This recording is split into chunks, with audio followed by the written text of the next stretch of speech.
You walk into a room full of people, and within 30 seconds, you already know who's being fake. You notice the laughs that come half a second too late, the compliments that sound rehearsed, the way someone changes their tone when a new person joins the conversation. You see all of it, and you can't turn it off.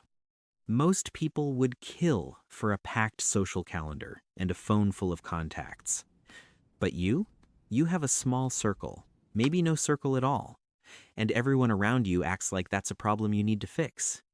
It's not, because psychology has identified 5 specific traits that are extremely rare, and every single one of them leads to the same outcome: a smaller social life. Not because something is wrong with you, but because your brain is doing something most brains never learn to do. Here's what nobody talks about. The way we measure social health is backwards. More friends equals more happiness. More plans equals more connection. That's the formula everyone accepts without questioning it. But researchers who actually study social behavior keep running into the same finding. People with fewer friendships consistently score higher in self-awareness, emotional processing, and independent thinking. So the question isn't what's wrong with people who have few friends. The question is, what do they have that others don't? And the first trait is one you'll recognize immediately. Trait 1. Small talk feels like a job you never applied for. Someone asks you how your weekend was, you say fine, they say fine back. And both of you know that absolutely nothing real just happened. For most people, that exchange is normal. It's social glue. It keeps things moving. But for you, it feels hollow, like going through a script that nobody actually wrote on purpose. You don't want to know how someone's weekend was. You want to know what keeps them up at night, what they're afraid of, what they actually think when nobody's watching. Psychologists call this a preference for cognitive intimacy. Your brain is wired to seek meaningful information exchange. Surface-level conversations don't just bore you, they cost you energy without giving anything back. This is why you go quiet in group settings. Not because you have nothing to say, because nothing being said feels worth responding to. And the moment a conversation shifts to something real, you come alive. People notice that switch. They just don't understand it. But here's what makes the second trait even more surprising. Trait 2. You don't need other people to feel complete. Friday night, no plans, no messages. Most people would feel anxious, like something is wrong, like they're missing out. You feel relieved.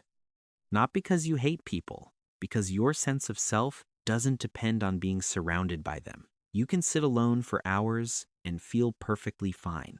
Your thoughts are enough. Your own company is enough. Psychologists describe this as low social dependency. It means your emotional stability comes from within, not from external contact. You don't need someone to tell you you're interesting. You don't need a group to feel like you belong somewhere. And that confuses people, because most of the world runs on social validation. When they see someone who genuinely doesn't need it, they assume coldness, distance, arrogance. But it's none of those things. It's just a nervous system that learned to regulate itself without outside input.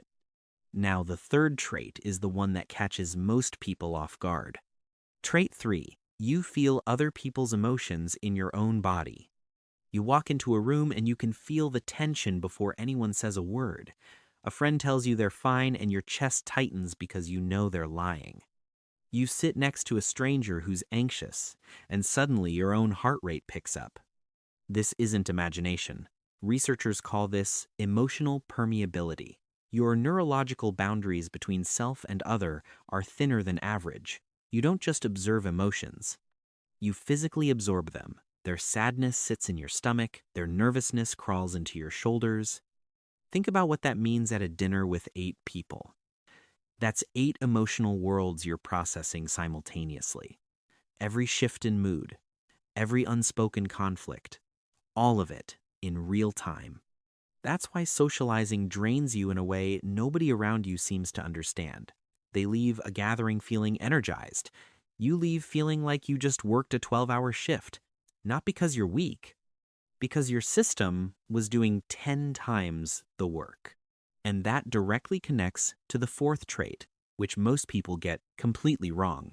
Trait 4. You can spot a fake person faster than anyone in the room. Remember what I said at the very beginning about noticing the rehearsed laughs and the performed compliments? That's not a random quirk. Psychology links this directly to high observational intelligence.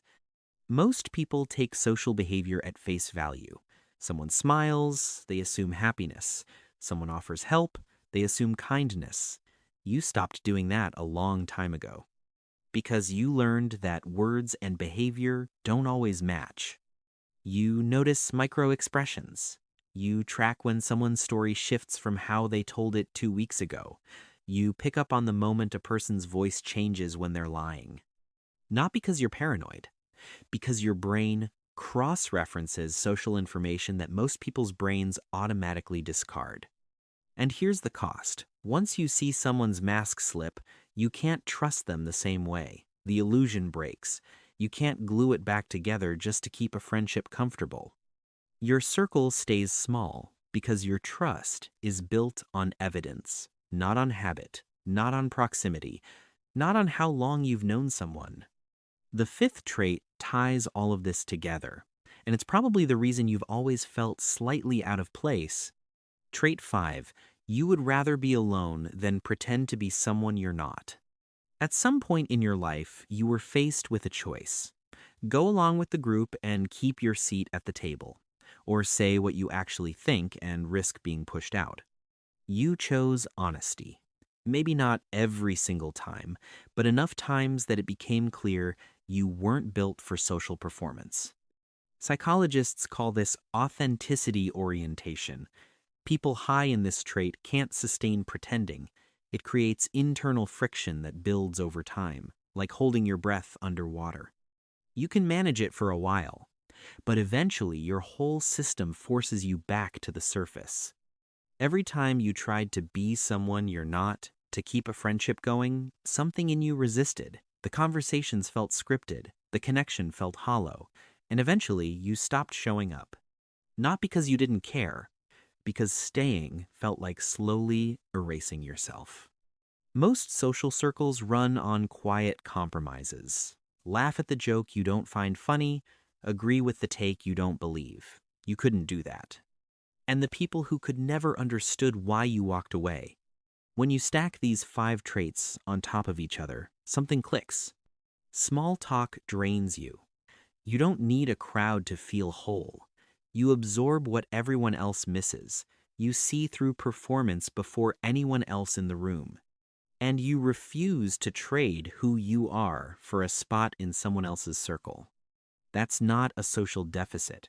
That's a psychological profile that a very small fraction of the population shares. Social systems reward agreeableness. They reward people who adapt, who mirror, who keep things light and predictable. Your brain doesn't do that. It goes deep. It seeks truth. It demands something real in a world that mostly runs on comfortable pretending. So your circle stays small, and the noise around you keeps telling you that's a problem. But the people who eventually find their way into your life won't come because you finally learned to perform. They'll come because they operate the same way. And one conversation with someone like that will outweigh 1,000 nights of pretending. Because people who walk through life with few friends aren't missing what everyone else has. They carry something the rest of the world is still searching for.